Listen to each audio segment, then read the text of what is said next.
বছরের ন্যায় এবারও 12ই রবিউল আওয়াল পবিত্র জশ্নে জুলুস ঈদে মিলাদুন্নবী সাল্লাল্লাহু আলাইহি ওয়াসাল্লাম উপলক্ষে নারায়ণগঞ্জ জেলা কমিটির উদ্যোগে আল্লামা সৈয়দ বাহাদুর শাহ মুজাদ্দিদি এর নেতৃত্বে আজিমুশান জশ্নে জুলুসে ঈদে মিলাদুন্নবী অনুষ্ঠিত হয়েছে।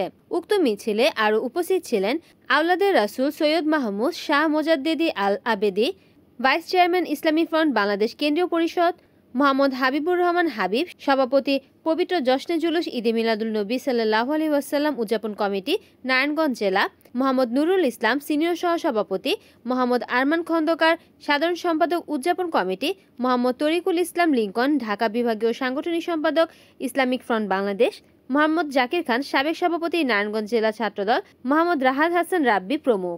সবশেষে দেশ ও জাতির মঙ্গল কামনা করে দোয়ার মাধ্যমে জুলুসের সমাপ্তি হয়।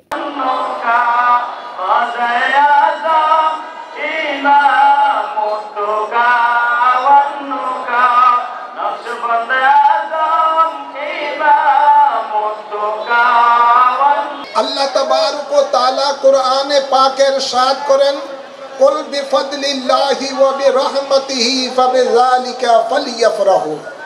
যে বন্ধু আমার, আপনি এলান করে দেন সকলকে, তারা যখন আমি আল্লাহর পক্ষ থেকে রহমত করুণা পাবে তখন তারা যেন খুশি উদযাপন করেন। আমি বলতে চাই, আমাদের নবী রহমত কিনা? জোরে আওয়াজ করে বলেন না, রহমত কিনা? যারা ঈদে মিলাদুন নবী মানে না, আমার মনে হয় তারা আমাদের নবীকে, আল্লাহর নবীকে রহমত হিসেবে মানে না।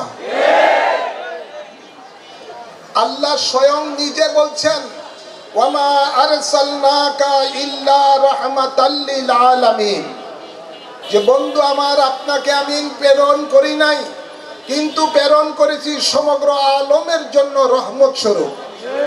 সুবহানাল্লাহ বলেন। নবী আল্লাহ রহমত কিনা? আওয়াজ করে বলেন, আল্লাহ রহমত কিনা? এই রহমত হিসাবে কে নবীকে পাঠিয়েছেন? আওয়াজ করবেন, কে পাঠিয়েছেন?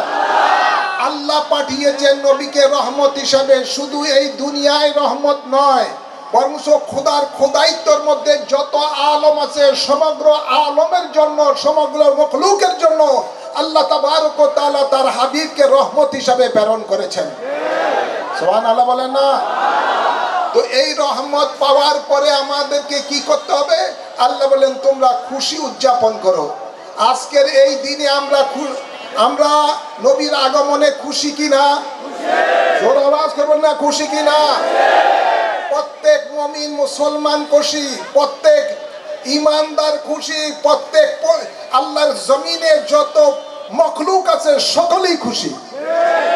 কিন্তু তাই আজকে আমরা দেখতে পাই, যারা ঈদে মিলাদুন নবীর বিরোধিতা করে, যারা ঈদে মিলাদুন নবী উদযাপনকে বিভিন্ন ধরনের মিথ্যা মিথ্যা ফতুয়াবাজি করে, তাহলে বোঝা যায় এরা হলো ইবলিস শয়তানের সন্তান।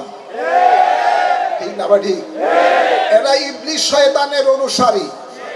এই জন্য তারা নবীর আগমনের দিনে খুশি উদযাপন করতে চায় না। ইন্নাল মুনাফিকিনা ফিদ দারকি আসফালি মিনান নার, এদের ব্যাপারে আল্লাহ বলেন, এদেরকে আল্লাহ সবচেয়ে নিকৃষ্ট জাহান্নাম দিবেন। আর এই সমস্ত মুনাফিকগুলো যারা তাওহীদবাদী, রিসালাতের বিরোধিতা করে, এই সমস্ত লোকগুলো রাসূল পাকের জামানায় ছিল। এদের ব্যাপারে আল্লাহ স্বয়ং ফতোয়া দিচ্ছেন, ওয়ামিনান নাসি মান ইয়াকুলু আমান্না বিল্লাহি ওয়া বিল ইয়াউমিল আখিরি ওয়া মা হুম বিমুমিনিন। আল্লাহ বলেন, কিছু মানুষ রয়েছে যারা বলে মুখে আমরা ঈমান এনেছি আল্লাহর উপরে, তাহলে এরা তাওহীদবাদী। আল্লাহ নিজে বলছেন কোরআনে পাকে যে কিছু মানুষ আছে এরা বলে আমরা ঈমান এনেছি আল্লাহর উপরে। মনে করবেন আল্লাহর উপরে যে ঈমান আনে সেই তাওহীদবাদী। এরপর আল্লাহ বলেন এরা বলে আমরা ঈমান এনেছি আখিরাতের উপরে, অর্থাৎ কিয়ামতের দিবসের উপরে। এরপর আল্লাহ বলেন ওমা হুম বিমুমিনিন, এই সমস্ত ব্যক্তি যারা আমি আল্লাহর স্লোগান দেয় এবং আপনার নারে তাকবীরের স্লোগান দেয়, পরকালের বিশ্বাসের কথা বলে, আল্লাহ বলেন এরা মুমিন নয়, এরা বেঈমান। রিপোর্ট করেছেন সুমন ইসলাম, NN টিভি, নারায়ণগঞ্জ।